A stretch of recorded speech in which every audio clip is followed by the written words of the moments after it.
মানুষ ভাবে সে অন্যকে ঠকাচ্ছে, অন্যকে ধ্বংস করছে, অন্যের সাথে অন্যায় করছে। কিন্তু বাঙালিয়ানা আধ্যাত্মিক দর্শন বলে মানুষ আসলে কারোর সাথে কিছুই করে না, সে নিজের সাথেই সব করে। এই ৫টি শব্দ ধোঁকা, প্রতারণা, অন্যায়, ধ্বংস, অনিয়ম এগুলো কোনো বাইরের জাল নয়, এগুলো আপনার নিজের তৈরি অদৃশ্য ফাঁদ। আপনি বলেন আমি ঠিক আছি, আমার সমস্যা নেই, কিন্তু ভিতরে ভিতরে জানেন সব ঠিক নেই।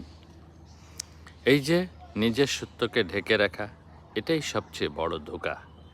আপনি অন্যকে না, নিজেকেই অন্ধ করছেন।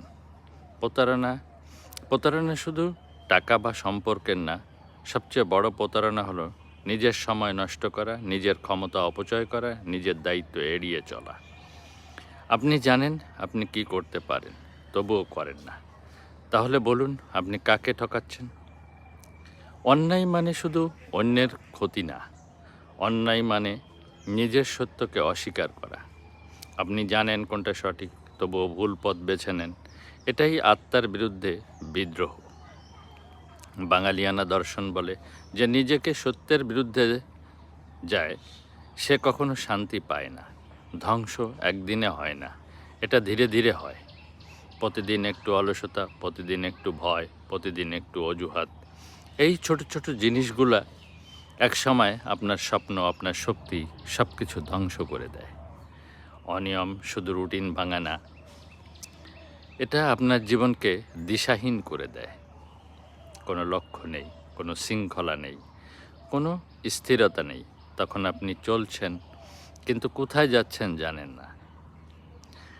একটা সময় আসে, মানুষ যখন থামে, নিজেকে জিজ্ঞেস করে আমি আসলে কি করছি, আমি কাকে হারাচ্ছি।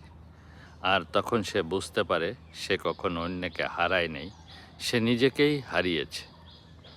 তো আজ আপনার সামনে প্রশ্ন, আপনি কি এখনও নিজেকে ধোঁকা দিবেন? আপনি কি নিজের সাথে প্রতারণা চালিয়ে যাবেন? আপনি কি নিজের বিরুদ্ধে অন্যায় করবেন? আপনি কি নিজেকে ধ্বংস করবেন? আপনি কি অনিমেই ডুবে থাকবেন? নাকি আপনি থামবেন, নিজেকে দেখবেন, সত্যকে গ্রহণ করবেন? পৃথিবী বদলানোর আগে নিজেকে বাঁচান, কারণ আপনি যদি নিজেকেই হারান তাহলে আপনার জয়ের কোনো মানেই নেই। এই ছিল এই ৫টি শব্দের লীলা অন্তর্নিহিত। তো আপনারা চিন্তা করে দেখুন আপনারা প্রতিনিয়ত কি করছেন নিজের সাথেই।